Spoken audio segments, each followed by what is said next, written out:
Welcome to the Elements of Spirit for the week of September 10th, 2017.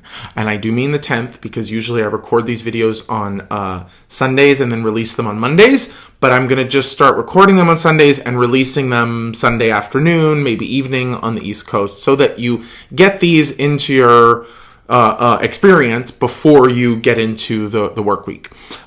These are free weekly readings through the elements of ether, air, fire, water, and earth, the 5 classical elements, being brought to you by Edible Spirit.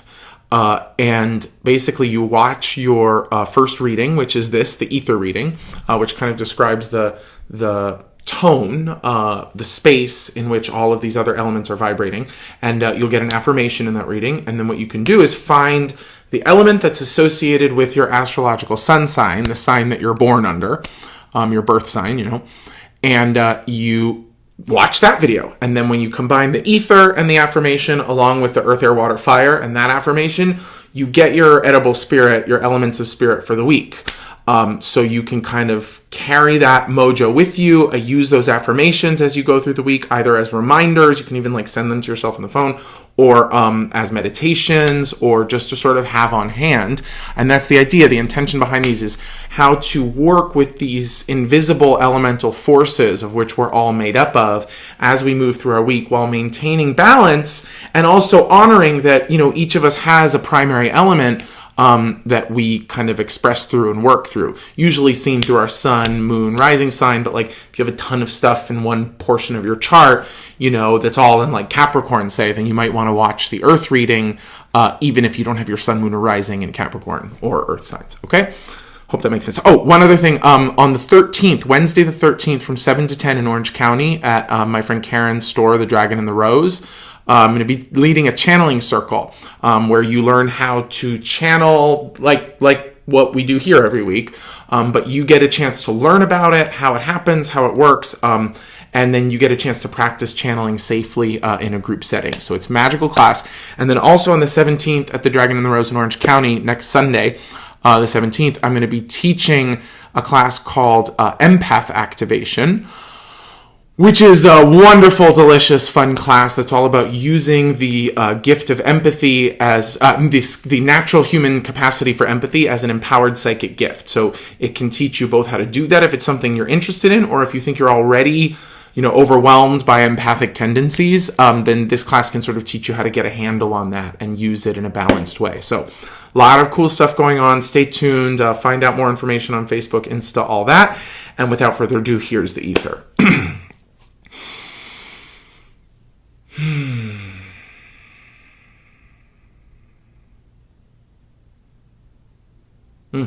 Ooh, yes. Thank you, Ether. Ether says, this is an obvious one, but that we're processing heartbreak this week. Heartbreak, past, present, and future. You guys.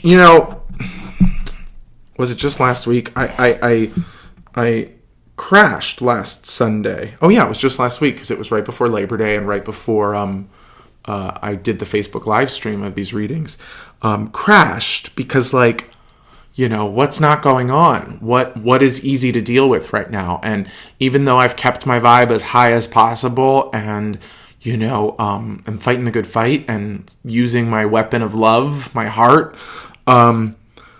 past, present, future, there's all sorts of problems and stuff going on. But what they're doing here is they're talking to us about processing heartbreak. So let's just see what else is there.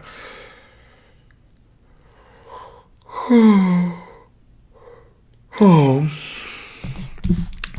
So it's saying the heart doesn't know the difference between inner and outer.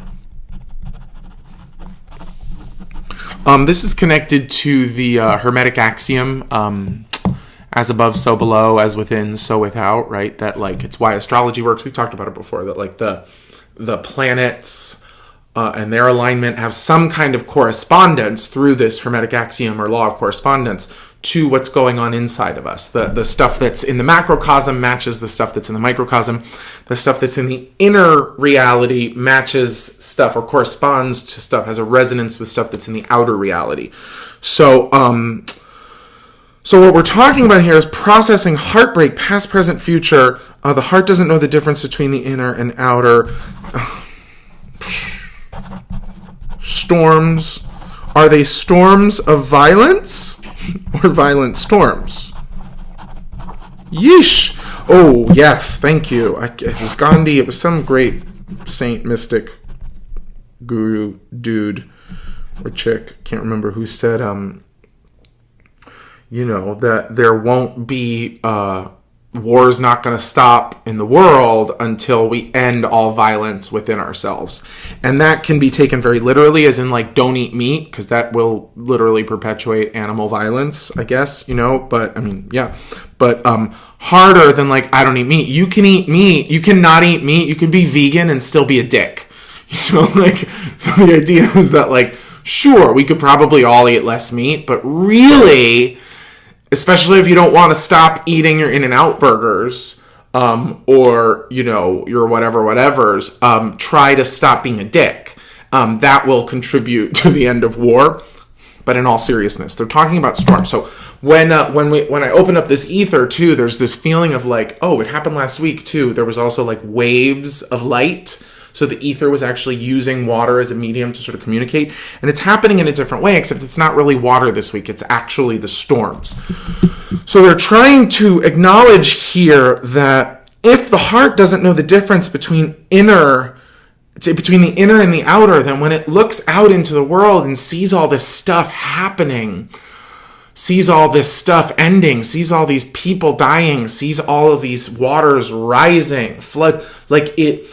The same way that your brain doesn't really know the difference between dreaming and sleeping, the heart doesn't really know the difference between me and you, right? It's the brain which says, you're you and I'm me and you're you. But the heart says, you're me and I'm you. And I believe that the heart is kind of always trying to get us to recognize that. Oh, man. And this is very multidimensional, guys, so bear with me. There's something here which is also talking about violence, right? Oh, wow. Outer violence as a result of inner storms, and,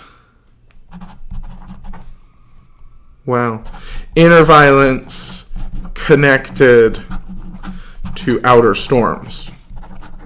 Okay. So again, there's all of these theories too that like the material plane doesn't exist. Like none of this is real. Everybody's like, oh, unity, consciousness, none of it's real. Fine, sure. Maybe the way I like to say it is that the material plane might not be as real as the spiritual plane, but try to tell that to someone who's trapped and stuck and dealing with the material plane. It's like, none of this is real.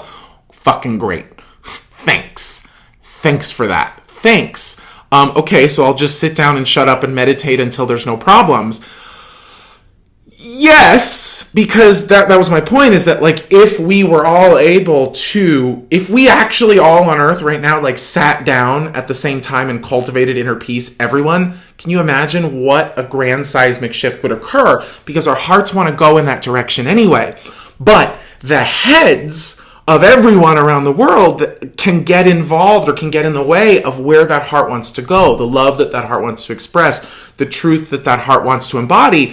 And it says, you can't do that. You're not like them. You're not connected to this person. We are not the same. We are different, all of that stuff. So the idea is that your heart wants to go there anyway. But if because of past, present, and future heartbreak that's processing, right? Something that happened to you, something that, I had a great friend whose mom committed suicide when they were very, very young. And to some extent, this person is always going to be processing that heartbreak. that would be fine if he were actively engaging it. But if he doesn't actively engage it, if it doesn't get processed, it's just going to serve to prevent connection and love and all sorts of good stuff from occurring and from happening. And so my point is that, like, if you're not processing your heartbreak, if you're not admitting how much you hurt, if you're not admitting that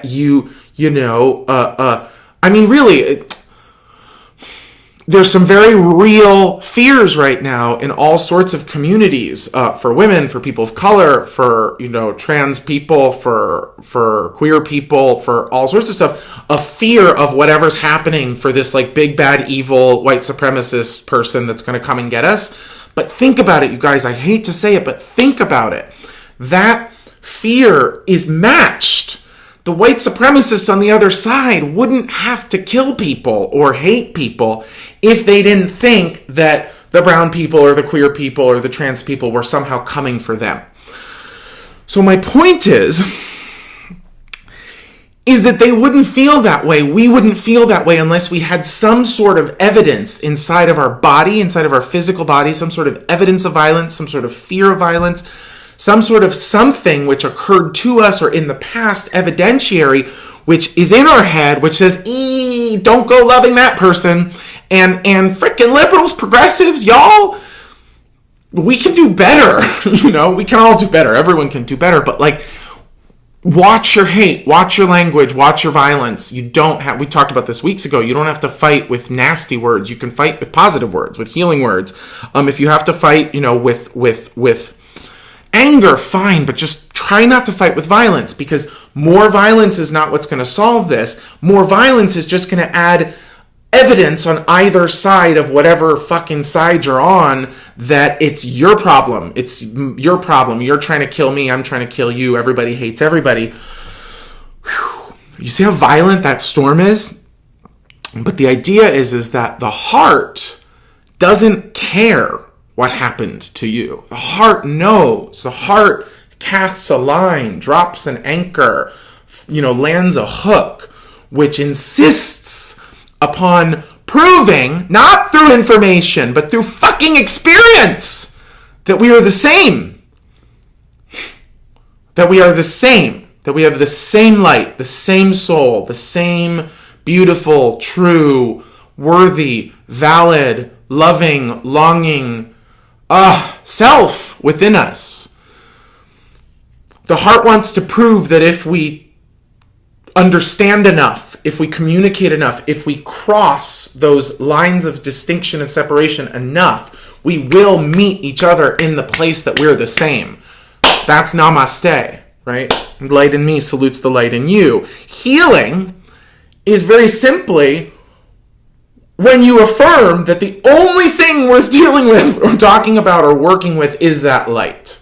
If it's not valid, if it doesn't really, it's in the end, it's not going to matter. Whatever the story is isn't going to matter. But sometimes we need to use the stories of what fucking happened, of where this pain came from, where this heartbreak came from, in order to get to the love. Sometimes you have to meet the resistance with awareness. All the things that say, you want to kill me, so I'm not going to let you have any of my money. Or like, you want to hurt me. You don't want me to exist, so I'm not going to be nice to you. The idea is that all of that is a result of thinking that what's in here and what's out there is different. Because if my inside is the same as my outside and your inside is the same as your outside, that's like a fucking SAT question. If A is proportionate to B and B is proportionate to C, then A is proportionate to C. And if A is equal to B and B is equal to C, then A is equal to C. So the ether is trying to remind us here that the violence that we see around us, we're not even going to say that it's caused by or a result of or whatever it is, whatever, thing is in there. Let's just remember that the violence and the storms that we see without us are directly resonant, proportionate, if not fully equal to the storms and the violence that are within us. The read is that those storms and that violence that's within us is a result of these things which we think are real, that happened to us, that caused this pain, that made me different from you and made my needs more important than yours, or in some cases that made my personhood more valid than yours because you're less of a human or you have less agency over your body because I'm different and better than you. It's like, oh, it's so crazy. But the idea is that that distinction is at the root of the dissonance which causes the inner and outer violence, the inner and outer storms. The heart doesn't know the difference between inner and outer.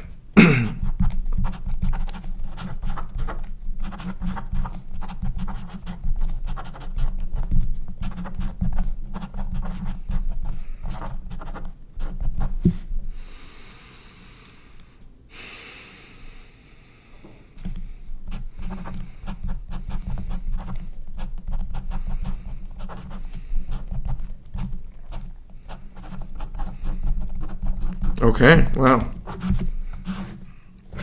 So simple. You know, I'm my father's son, so I love a 10-cent word. But this is how, you know, I know this is some channeled good because I always talk way more than the affirmation I'm about to give you. I am you. You are me. We are one. In this, there is peace. I am you. You are me. We are one. In this, there is peace. I am you. You are me. We are one. In this, there is peace. Maybe only in this? You know? So, the other thing that's interesting, so use this, please. Use this week. Use it as needed. Put it in your phone. Put it in your pocket. Use it as a meditation. You can substitute the you on the other side of this with basically anyone. You could actually turn it into a prayer. If you see anybody whose behavior you find reprehensible, whatever you believe in, whatever your thoughts are, if you see that happening, try practicing with this. I am you, you are me, we are one. In this there is peace. Because just because you think someone's doing something wrong or bad or evil, if you call it out without any compassion, you actually just make that storm cloud grow. If you can say, I am you, you are me, we are one, in this there is peace, and then call someone out, you're probably going to be a lot less of a dick. And I'm wondering these days, is my entire business about us being less of a dick? Or, you know, really loving, I mean, it is, this is Edible Spirit is about loving yourself until you have so much of that self-love that you have extra and you can give it away. Because there's nothing more delicious than you. That's your affirmation. I am you, you are me, we are one. In this there is peace. I love you so much. Hopefully I'll see you in Orange County, and if not, I'll see you next week. There's the equinox is coming up soon too, on the 22nd, I think it is this year. There's a new moon somewhere around there. I will be doing a couple things in the LA area. I'm going to try to do an in-person event and maybe also an equinox live stream because people seem to like the eclipse. I would love to be able to go through an equinox ritual with you guys on Facebook Live, or I think YouTube lets me stream live now too, but we'll see how it happens. So stay tuned for equinox stuff and around the time of the next new moon and a little bit later in the month. And then I will also be in New York in October. Okay, I love you guys. I'll talk to you later. Bye. On to air, fire, water, and earth. Bye.